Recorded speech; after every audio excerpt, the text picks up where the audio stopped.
My name is Walter Hensley, and I turned 74 this past January.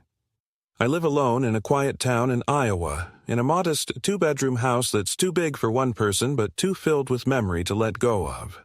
I've been retired for over a decade now, having worked as a tax consultant for most of my adult life. It wasn't glamorous work, but it was steady and honest, and it gave my late wife, Donna, and me a comfortable enough life. We were married for 43 years before she passed away from lung complications that took her faster than I could brace myself for. Since then, my world has gotten smaller, quieter, a little dimmer. I cook for one, talk to the television more than I'd like to admit, and take long walks mostly for the sake of routine rather than joy. There are days when I forget what it feels like to be truly needed. Donna and I had one child, our daughter Cindy, who's now 46 and lives about 30 miles from me in a well-kept neighborhood on the edge of Des Moines. She runs an online cosmetics business which, if the ads and articles she shares on social media are any indication, is thriving beyond anyone's expectations. I suppose I should be proud of her. In fact, I was. When she first came to me 7 years ago with the idea for the business, she was just divorced, overwhelmed with debt, and couldn't even get a business loan because her credit was ruined. She said she needed help, real help, to get it off the ground. She had the drive, the market knowledge, and the passion, but none of the resources. She promised me it would only be temporary just until the business stabilized. At the time, I had some money saved up, a sizable portion of which had come from selling off Donna's childhood home in Cedar Rapids after she passed. I hadn't planned to spend it, certainly not that way, but when your child comes to you asking for a lifeline, what else are you supposed to do? So I helped her, not just with money. I used my clean financial history and name to register the business under my own ownership, since any official documentation under Cindy's name would have been flagged. I signed the lease on her office space. I personally met with vendors. I read through contracts. I filed her taxes the first 2 years. I even paid out of pocket for her first marketing consultant, $18,000 all told. In all legal respects, the business was mine. But morally, emotionally, it was always hers. That's what I told myself, and that's what she agreed to, too, promising to switch ownership back to her once her credit recovered and she could refinance the business under her own name. That never happened. Every year, she came up with a reason to delay. Something about not wanting to rock the boat, fearing instability in the market, or promising she was almost there. I didn't press. She was doing well, and I wanted her to keep doing well. More than that, I didn't want to jeopardize our already fragile relationship. After her divorce, Cindy became guarded, more distant than she used to be, and I worried that any push from me, no matter how gentle, might widen the growing space between us. We used to be close when she was little. She was a bright girl with an enormous laugh that filled the house with light. Donna and I adored her. She used to follow me around the yard when I mowed the lawn, pretending to be my assistant. I still keep one of her childhood drawings taped to the inside of my kitchen cabinet. It's faded now, but I can still make out the stick figure version of me with a cape, labeled Super Dad. But that little girl is gone now, replaced by a woman who sees the world in terms of output, branding, value, and time blocks. I don't think she reads books anymore. She sends emails to me instead of calling. On holidays, I receive a photocard of her and her assistant staff, not handwritten notes. I tried not to take it personally. I told myself people change, and maybe she was just busy. Maybe I was the one being sentimental. But with every passing year, every missed birthday, every polite but mechanical phone call, that hope grew thinner. My life, meanwhile, has become quieter, lonelier. After Donna died, I didn't remarry. I don't go to church as much as I used to. Most of my old friends have either moved to Arizona or moved on from this world. I get by. I do crosswords in the morning with my coffee. I make soup on Sundays. I feed the birds. I call Cindy every so often, though she rarely picks up. I leave voicemails she doesn't return. I've learned to accept the silences. Some weeks, they're all I have. There's a sense of becoming invisible that creeps in as you age, first subtly and then all at once. You go from being the foundation of the family to the background noise of their lives. You're still standing in the same place, but they've all moved forward without you. Sometimes I walk by the small bookshelf in the hallway and catch sight of the framed wedding photo of Cindy and her ex-husband. I remember how proud I felt walking her down the aisle. I had no idea then that that version of her was already slipping away. Her business success seemed to come at a cost, not just to her time or emotional availability, but to her basic warmth. And while she proudly tells people she built everything from scratch, I never heard her mention my name in any of those articles she got featured in. Not once did she say, "I couldn't have done this without my father." It was as if I had been neatly cropped out of the story of her life, an inconvenience left on the editing floor. Still, I told myself I wasn't doing it for credit. I was doing it for love, for Donna's memory, for that little girl with the cape and the smile. I reminded myself of that whenever I saw Cindy's company grow, when she got her first full-time employee, when she moved into a bigger office, when she posted about closing six-figure months. I'd sit there, reading the captions on her Instagram post from my ancient desktop computer, smiling at her success and swallowing the sour ache of being so utterly forgotten. It's not that I expected much. A thank you would have been enough, a dinner together, a visit, a sign that I mattered to her not just when she needed something, but because I was her father. But that call never came. That visit never happened. And I began to wonder, not loudly, not bitterly, just with quiet resignation, if maybe in her world I had already died, if maybe I was just a memory to her, a name on a registration form, a useful relic. And then, a few weeks ago, I called her. I needed a ride to the doctor's office. My knees have gotten worse lately, and driving has become harder. It wasn't a big ask. I could have called a cab, but I thought maybe, just maybe, she wouldn't mind helping her father. Maybe it would give us a chance to talk. Maybe we could go to lunch afterward. But she didn't answer. Then, the next day, she called back and left a voicemail that lasted less than 30 seconds. She said she was too busy, that I should learn to be more independent. And then, just before hanging up, she said it, offhandedly, without anger or emotion, like it was a simple fact. "You're just a burden now." I played that message a dozen times. I couldn't believe what I was hearing. The word burden clung to the inside of my chest like something rotting. All the silence, all the neglect, all the ways she had slowly carved me out of her life. They suddenly made sense. It wasn't an oversight. It was a decision, a strategy. I wasn't someone she forgot.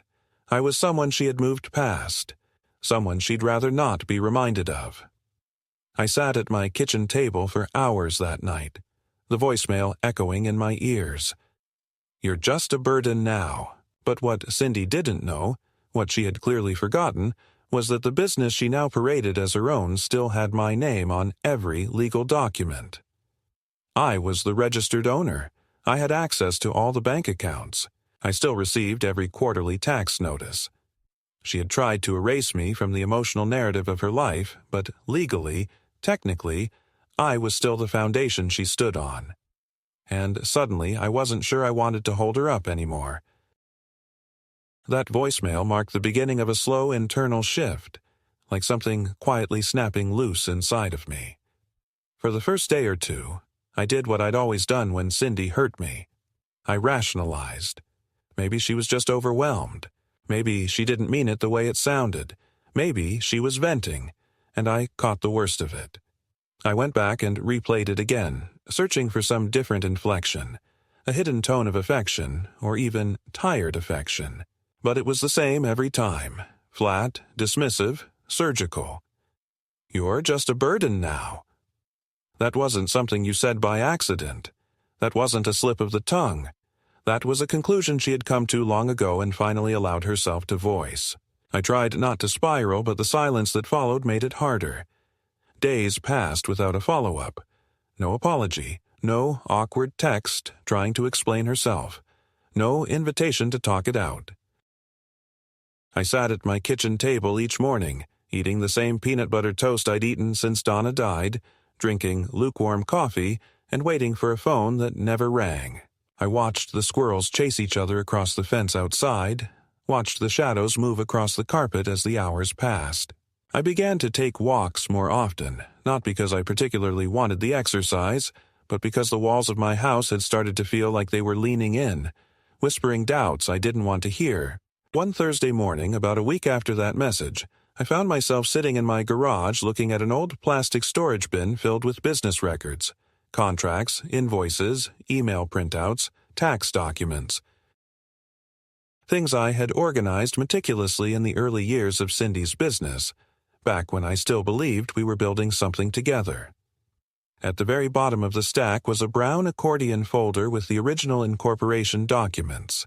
My name, Walter T. Hensley, was printed in bold as the registered owner and founder. The date, March 3rd, 7 years ago. That folder felt heavier than it should have, as if the paper inside carried the weight of the years I had allowed myself to be used. I opened the folder slowly and stared at the line that read, Sole Legal Owner. It was my signature on every page. That evening, I turned on my old desktop and opened the email account I had once used for the business. Cindy had taken over all communications years ago, and I hadn't logged in since. But the account was still active, and the inbox was still receiving forwarded copies of official notices, sales reports, vendor statements, trademark renewals, and, most notably, a letter from a private investment firm dated 2 weeks prior. The firm had made an offer to acquire a majority stake, 51%, in Cindy's company for $1.2 million, contingent upon due diligence and the signature of the registered owner.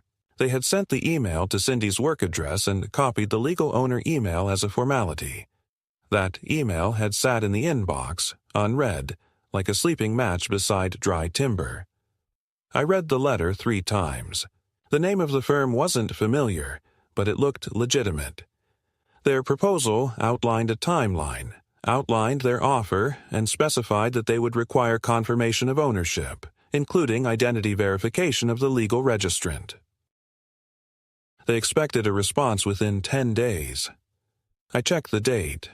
Only 3 days remained. I didn't sleep well that night. My mind went in every direction: rage, disbelief, heartache, betrayal. I pictured Cindy on the phone with these people discussing a deal that could change her life. I pictured her smiling in some conference room, shaking hands, accepting praise. I imagined her telling them the same line she told the magazines. I built this business from scratch. Except she hadn't. Not legally, not financially, and not morally. By morning, my heart had stopped asking questions and started seeking answers. I printed the letter and drove to town, to the old law office where Donna and I had finalized our wills. The lawyer, Mr. Callahan, still remembered me. He was older now, gray at the temples, slower with his words. I explained the situation to him in as much detail as I could. When I showed him the paperwork, he nodded solemnly. "You understand," he said, tapping the folder with a thick finger, "that by law, you own the company. She cannot legally sell any part of it without your approval." "I understand," I replied, though hearing it aloud still felt unreal. "She never transferred the ownership?" "No," I said. "She kept saying it wasn't the right time." "Mr." Callahan sighed and leaned back in his chair. "Then she's operating under the assumption that you won't interfere, that she can go ahead and make deals and count on you to sign after the fact." "What if I don't want to?" I asked. "Then she's stuck," he said, "and the investors will walk away." I left the office with a strange cocktail of emotions: vindication, sadness, a growing determination I hadn't felt in years. On the drive home, I passed by the bakery Donna used to love, and for a moment I could almost hear her voice in the passenger seat. She would have known what to do. She would have told me to stand up for myself. She would have reminded me that love is not license, and forgiveness does not mean erasure. That afternoon, the doorbell rang.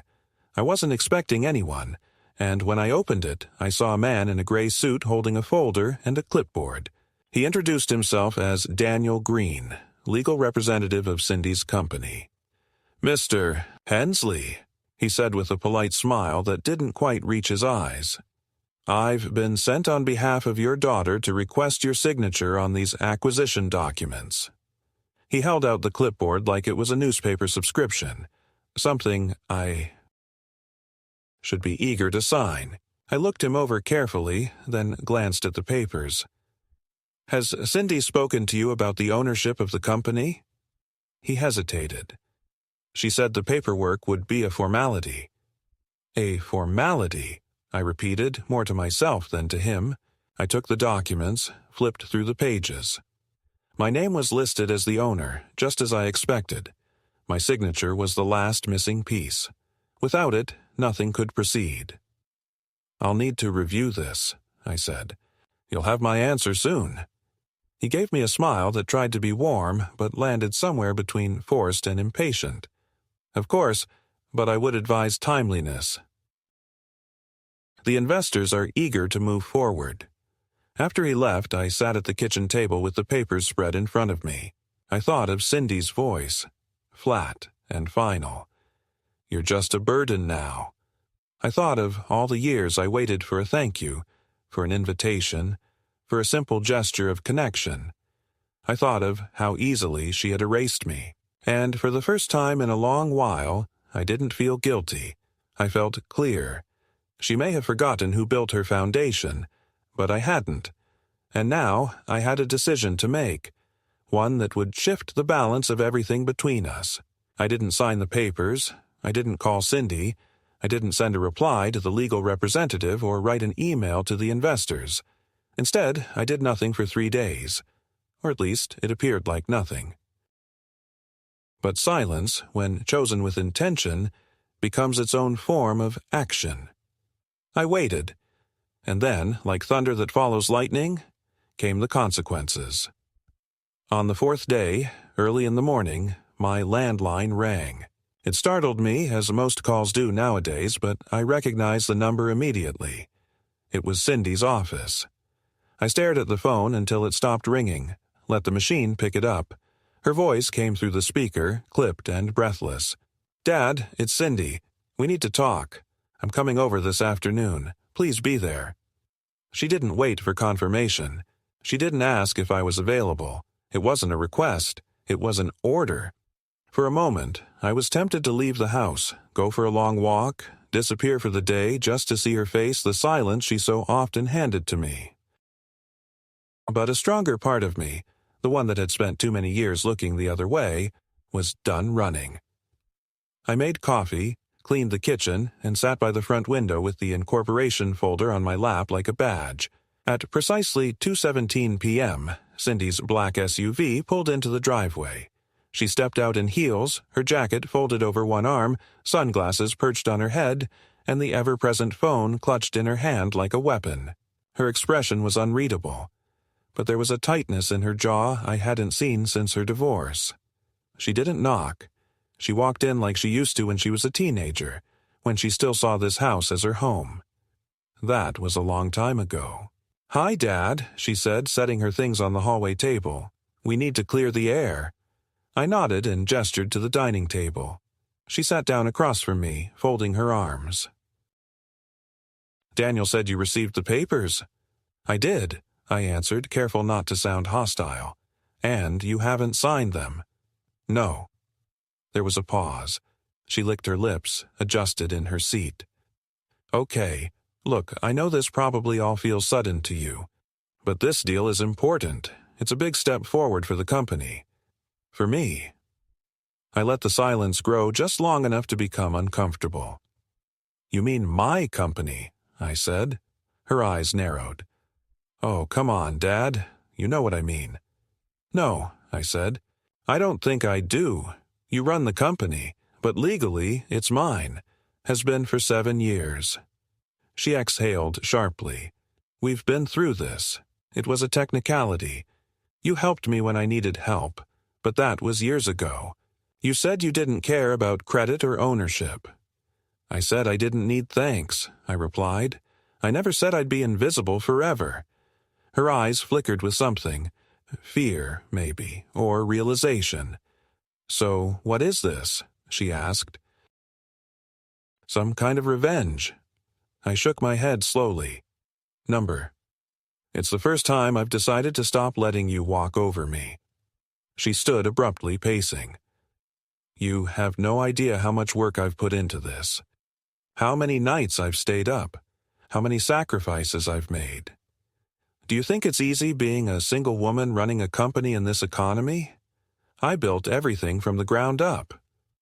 With my money, I said calmly. She turned toward me, her voice rising. You think you can just hold this over me forever? Is that what this is?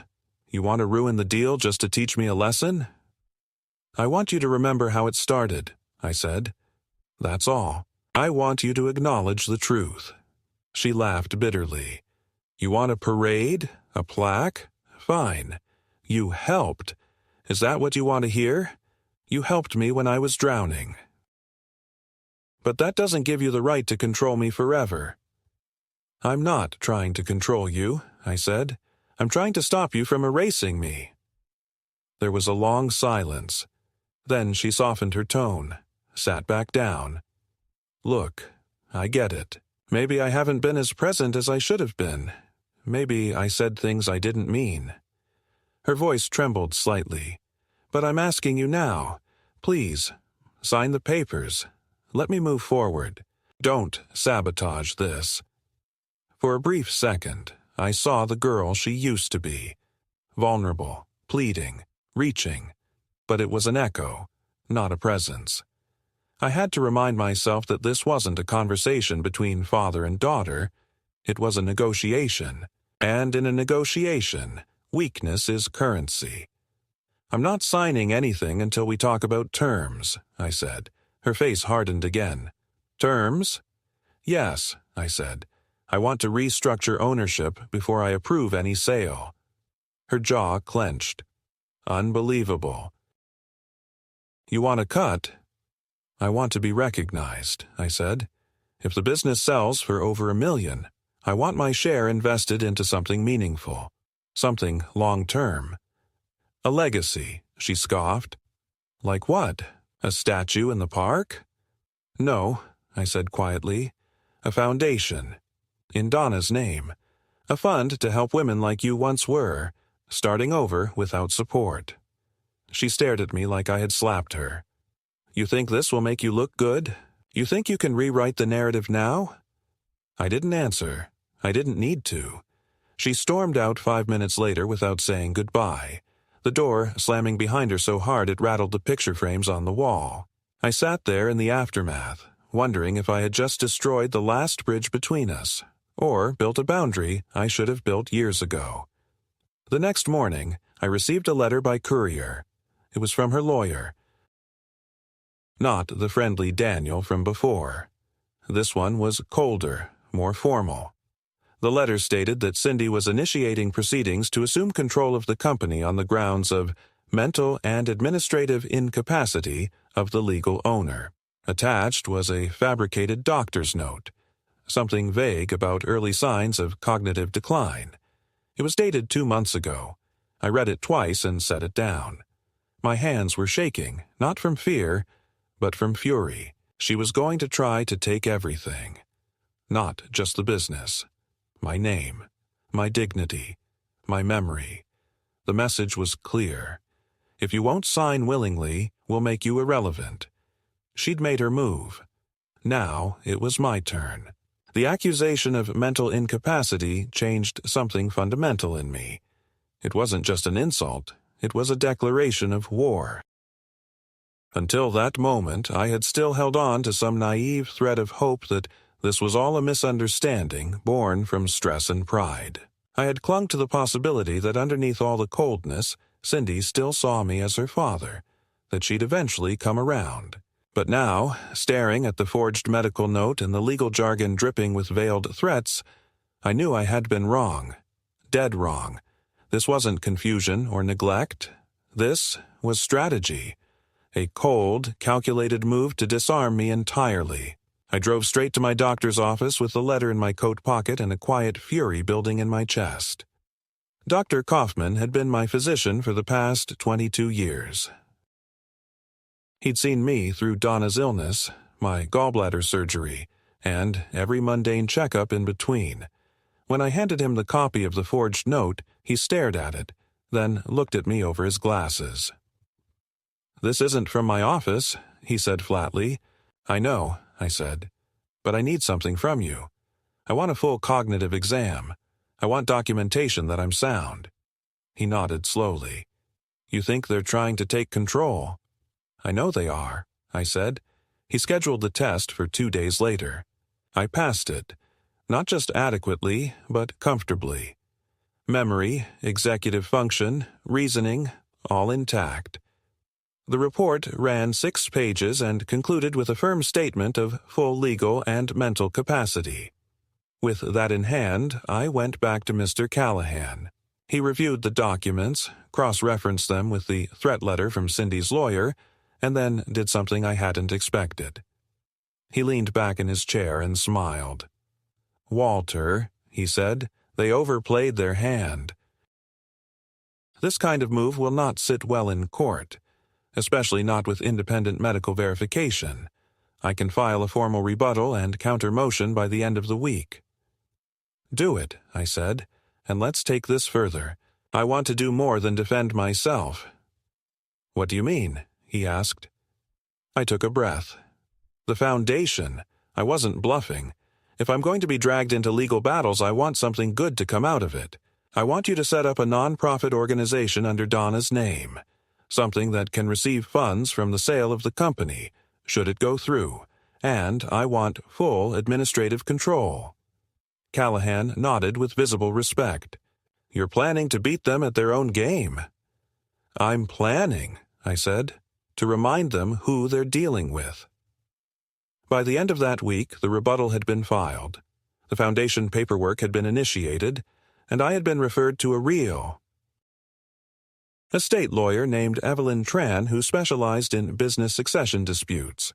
She reviewed my position, ownership, financial contributions, administrative role during the early years, and confirmed that I not only had the legal right to block the sale, but could also initiate a full audit of the company's financials if I suspected fraud, which I did.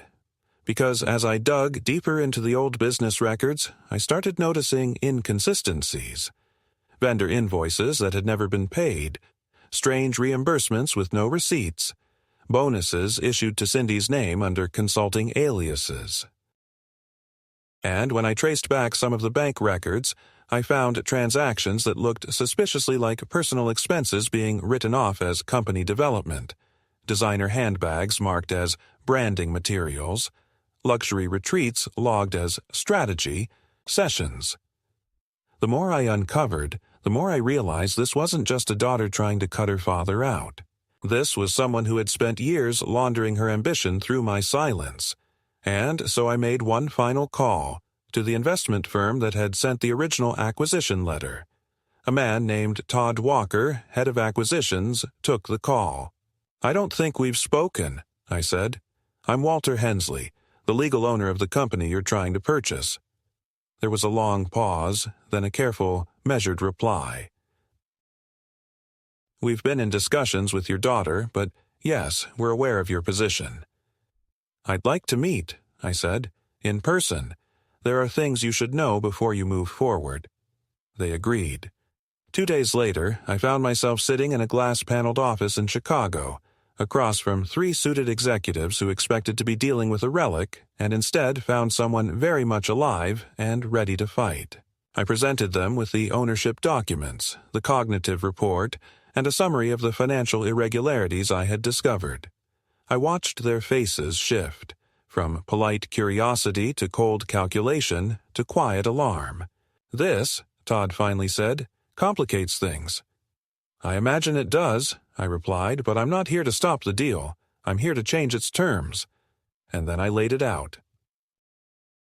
They could proceed with the acquisition, but 25% of the proceeds must be allocated to the Donna Hensley Foundation. I would sign, provided that Cindy would be removed from all executive decisions and the company would be brought into compliance with proper financial oversight. It was a bold ask, but I had leverage, and more than that, I had truth. They agreed to consider it and asked for documentation. I had everything ready by the next day. Within a week, they responded. The deal was on the table, but only under my terms. Cindy, I imagined, was going to lose her mind, and for the first time in years, I was fine with that. Cindy's fury arrived not as a scream or a slammed door, but as silence sharpened to a blade. For 2 full days after the investors accepted my revised terms, there was nothing. No phone call, no email, no attempted diplomacy or damage control. Then, on the 3rd day, I received a letter, not from her, but from a different lawyer, a high-powered name from a Des Moines firm known more for celebrity divorces and corporate takedowns than for anything involving a small cosmetics company built on borrowed money and my generosity. The letter accused me of elder fraud, of using my status as legal owner to extort my daughter, of weaponizing a fabricated foundation for personal gain. It demanded I retract my interference with the sale or face immediate legal and financial repercussions. It was 10 pages of veiled threats, pompous language, and legal gymnastics designed to intimidate. At the end, there was a warning. Any further attempts to contact the investors would be considered tortious interference and subject to prosecution. I read it once, twice, then laughed out loud. Not the kind of laughter that comes from joy, but the dry, hollow kind that tastes like iron and memory. Because what they didn't understand, what Cindy had never understood, was that I had already lived through the worst days of my life, watching Donna die, slowly and painfully, watching our daughter drift away year after year, attending Christmas dinners alone while pretending I'd caught a cold so the neighbors wouldn't pity me. You can't threaten a man who's already been buried under silence and dug his way out with nothing but old photos and unpaid gratitude. I wasn't afraid. I was furious. I called Mr. Callahan and forwarded him the letter. He read it, sighed, and said, "They're pushing, but their foundation is made of sand. We've got the ownership, the medical reports, the history. Let them sue, they'll lose." Still, I wasn't satisfied with just defense. I wanted to understand what Cindy was really planning, and so I did something I hadn't done in years. I reached out to someone in her world, not her directly, but someone I knew she still trusted. Jonah, her son, my grandson, now 20 and in his 2nd year at the University of Iowa. He was the only one who had kept in touch with me after Donna's death, albeit sporadically. He'd send me birthday texts, short emails during exam week. We weren't close, but there was still a spark of connection. I called him on a Sunday evening, unsure if he'd pick up. To my surprise, he did. "Grandpa," he said, his voice low and cautious. "Hi, Jonah. I hope I'm not interrupting." "No," he said. "I'm just surprised." "I need your help," I said without preamble. There was a pause. Then he said, "Is this about Mom?" "Yes," I answered. Another pause. Then, more quietly, I thought something was going on. I told him, briefly and without editorial, about the ownership documents, the attempted sale, the accusations, and the foundation. He didn't interrupt. When I finished, he let out a long breath. "She said you were getting forgetful," he said, "that you'd signed over control and didn't remember. But I didn't believe her." "Why not?" "Because she's been rewriting stories for years," he said. "Things I remember clearly, she describes completely differently. It's like she edits the past to fit whatever version of herself she's trying to sell at the moment." I felt a weight lift from my chest. Someone saw her.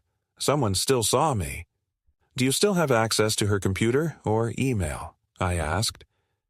"I shouldn't," he said, "but she never changed the password from when I used to help her with social media. I can try." Within 2 days, Jonah had sent me a dozen screenshots, emails between Cindy and her new legal team, emails to the investors trying to preemptively discredit me, and one in particular that made my blood run cold. In it, she discussed a contingency plan in case the deal fell through. Declare me mentally unfit through court petition, assume conservatorship, and liquidate my assets to stabilize the family's finances. She had already consulted with 2 different specialists, one of whom offered to provide favorable documentation for a fee. I printed everything, cataloged every screenshot, and gave them to Mr. Callahan, who immediately began preparing a counterclaim for attempted financial abuse and fraudulent interference. Meanwhile, the foundation paperwork had been finalized. The Donna Hensley Fund for Women in Transition was now a registered nonprofit with its own EIN, mission statement, and bank account. I opened it with an initial deposit of $10,000 from my own savings, just enough to activate operations. Our first grant was announced in the local newspaper. A $1,500 scholarship for a single mother going back to school to finish her nursing degree. I sat in my kitchen that morning reading the article, tears running down my cheeks. Not because I was proud, though I was, but because I could hear Donna's voice in my head saying, "That's my Walter."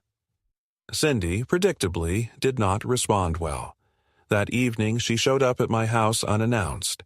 No warning, no phone call, just headlights in the driveway and the click of her heels on the front porch. I opened the door and found her standing there in a gray trench coat, her face pale with fury. "You had no right," she hissed. "No right to involve Jonah. No right to start some vanity foundation. No right to dismantle everything I've built." I stepped aside, letting her in only because I didn't want the neighbors to see what was coming. She stormed past me into the living room and turned to face me like a prosecutor delivering closing arguments. "Do you think this makes you noble?" she demanded. "Do you think people will see you as some selfless old man fighting for justice?" "You're pathetic, Dad. You're clinging to relevance like it's an oxygen tank." I didn't respond. Not yet. I let her talk, let her fury fill the room. I watched her pace, watched the shadows jump on the wall with each angry gesture. "You were supposed to disappear," she said. "That was the agreement. You gave me the business. You gave me your blessing. You said you didn't care." "No," I said quietly. "I said I didn't need credit. I never said I didn't care." She froze, then looked at me with something that might have been contempt or pain, or both. "I needed to move on," she said, softer now. "Do you understand that? I couldn't stay your little girl forever. I had to become someone. And you always looked at me like I was failing." I stepped closer. "I never looked at you like that. I was proud of you. Even when you stopped calling. Even when you lied. I was proud. But pride doesn't mean obedience. And it doesn't mean blindness." She sank onto the couch, suddenly deflated. "I'm going to lose everything," she said. "No," I said. "You're going to lose control. That's different." She looked up. "What do you want?" "I want you to stop pretending I'm dead.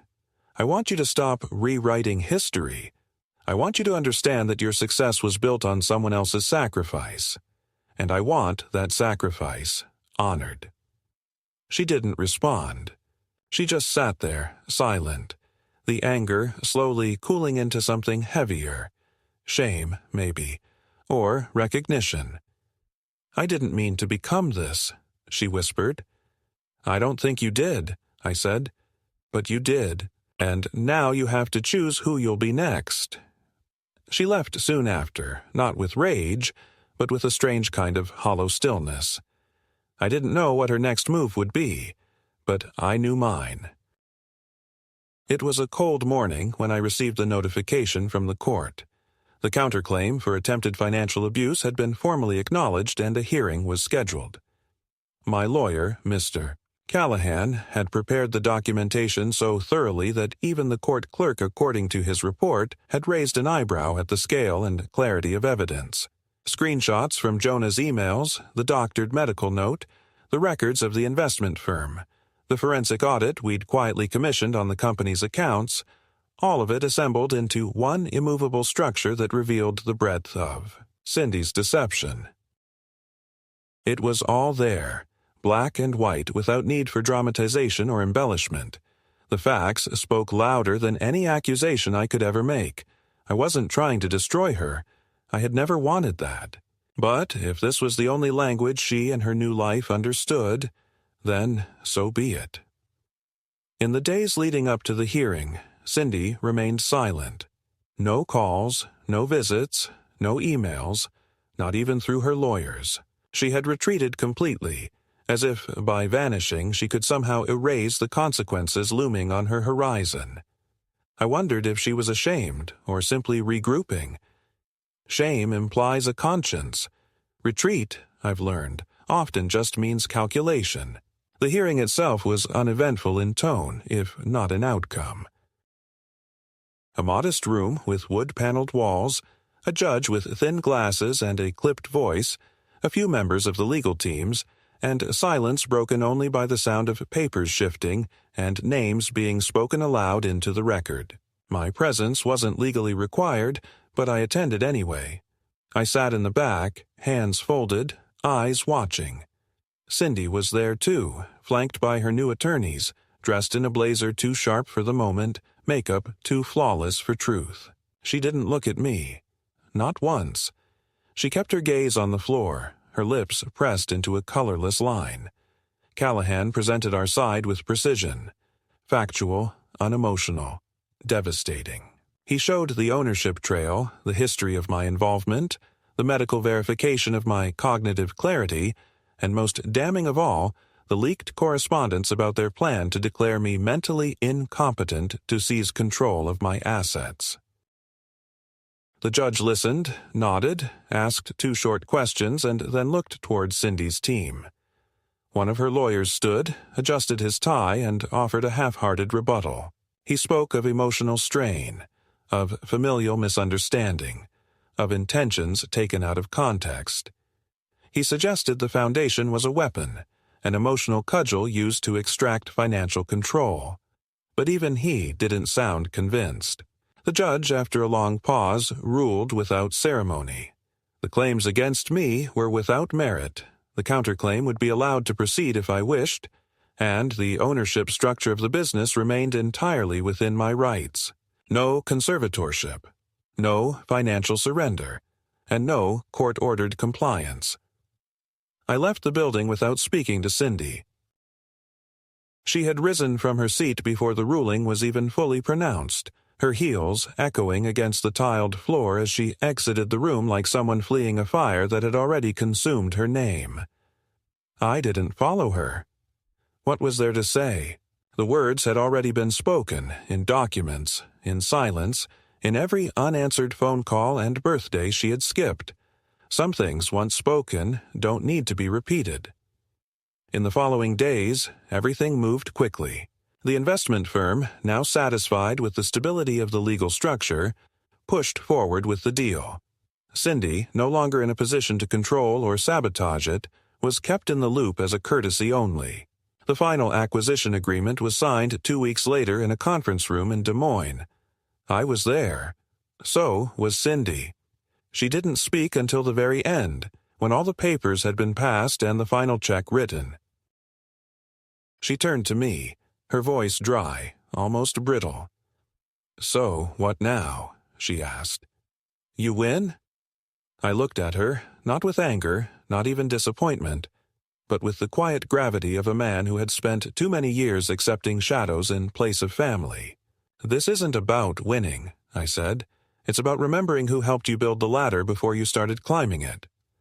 She didn't respond. She left without saying goodbye. A few days later, the wire transfer came through. $1.2 million divided as per the agreement. My portion, after taxes and legal fees, amounted to just over $290,000. I immediately transferred $250,000 to the foundation's account. The remaining amount I split, some into savings, some into a trust I set up quietly for Jonah, should he ever need it. I didn't tell him. He would find out one day when it mattered. The foundation, meanwhile, began to grow faster than I'd imagined. Local media picked up the story. Applications flooded in. We awarded 10 scholarships in the first month alone. I hired a young woman named Tara as the foundation's coordinator. Smart, empathetic, efficient. She reminded me a little of Donna in her younger years. Fierce without being aggressive, calm without being meek. I began spending afternoons at the small office we rented in a shared building near the public library, answering emails, reviewing grant proposals, talking to social workers and counselors. I had purpose again, not borrowed from someone else's ambition. Mine. The last interaction I had with Cindy came 3 weeks later. She called late in the evening, 9:43 p.m., a time I rarely answer calls, but something compelled me to pick up. Her voice was quiet, no longer sharp, no longer masked in performance. "I read about the foundation," she said. "Did you?" I replied. "You named it after Mom." "Yes," I said. "I thought she deserved it." There was a pause, long and soft. She would have liked it. "I think so too." Another pause, then, "I wanted to hurt you. I know that now. I didn't want to just move on. I wanted to prove I didn't need you. And when that didn't work, I tried to erase you. I'm not proud of any of it." I listened, uncertain whether to believe the tone or to brace for another turn. "I'm not asking for forgiveness," she continued. "I just needed you to know I see it now." I let the silence sit for a moment. Then I said, "Thank you for saying that." "I hope the foundation does good things," she added. "It already is," I said. That was the end of it. No grand apologies. No offers to reconnect. Just a threadbare moment of honesty. And then the line went dead. I stood by the window afterward, watching the streetlights cast their soft amber glow across the sidewalk, and I felt, not peace exactly, but clarity. The battle was over, and though the wounds were deep, I had walked away with my name, my dignity, and something larger than either, my own legacy. Spring arrived later than usual that year. The trees along my street bloomed hesitantly, as if unsure whether they were allowed to start again. I felt much the same. There was no triumphant trumpet sound at the end of it all. No movie scene reunion, no neat ribbon tied around years of fracture and silence. Life, as I've learned, rarely offers such clean conclusions. But it does offer moments. Small, quiet, undeniable moments that signal something has shifted. Maybe not healed, but changed. I began walking to the foundation office most mornings. A slow, 15-minute stroll with a cane Donna once gave me for my birthday, back when we still joked about old age as something theoretical. The walk took me past the park where she used to take Cindy when she was small. I passed it now like a living photograph, layers of memory folded into every bench and patch of grass. At the office, Tara greeted me with that firm kindness that never asked too many questions. We reviewed letters from applicants. Women escaping abusive marriages, young mothers leaving shelters, widows trying to restart careers after decades of unpaid caregiving. I read every story, some twice, not because I needed to, but because I owed it to them. Each grant we issued felt like an answer to a question that had haunted me for years. Had anything I sacrificed made a difference? Now, finally, I could say yes. Local news outlets began featuring the foundation regularly. One morning, I opened the paper and saw a front-page photo of one of our first recipients, Maria Delgado, a 32-year-old nursing student holding a certificate from us, smiling beside her two daughters. The headline read, "Second Chances, Powered by Legacy." I tore the article out and placed it beside Donna's photo on my mantel. She would have smiled at that, maybe laughed her soft, breathy laugh and said, "That's my Walter." I said it aloud once just to hear it in the room. Jonah visited a few times after the deal. He never asked for money, never mentioned the trust fund I'd quietly set up in his name. He brought me sandwiches from a trendy little cafe and showed me photos from his campus life. Roommates, projects, a girl he liked but hadn't told his mom about. We didn't talk about Cindy. Not directly. But there was an understanding between us. Something unspoken but felt. I saw the weight he carried. The confusion of loving someone who had hurt others without ever truly seeing the damage. I didn't try to solve that for him. I just made him tea, listened, and told him stories about Donna that made him laugh. Cindy, for her part, faded from my daily life. I didn't expect reconciliation, and none came. But neither did more lawyers or threats. The silence between us changed shape, from aggressive distance to something more like respectful withdrawal. I don't know what she tells herself now, what version of the story she clings to in order to sleep at night. I stopped trying to guess. Sometimes we don't get closure from others. Sometimes we carve it ourselves, out of truth and action, and the firm decision to stop bleeding for someone who never learned how to bandage what they cut. One late afternoon, I sat on a bench near the park, watching the wind tilt the cherry blossoms in slow, deliberate waves. A young woman passed with a stroller, smiled at me, and I nodded in return. A man walked by with a briefcase, talking loudly on the phone about something that sounded like acquisition metrics.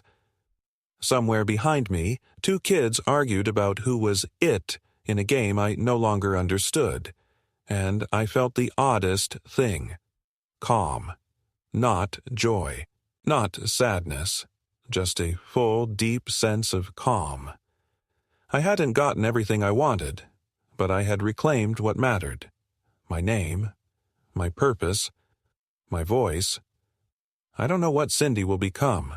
I don't know what she'll tell her friends, her clients, her reflection. But I know what I'll leave behind. Not just a foundation, but a record.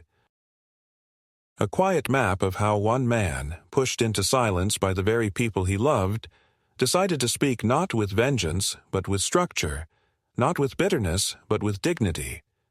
I won't be remembered as a burden. I've seen to that.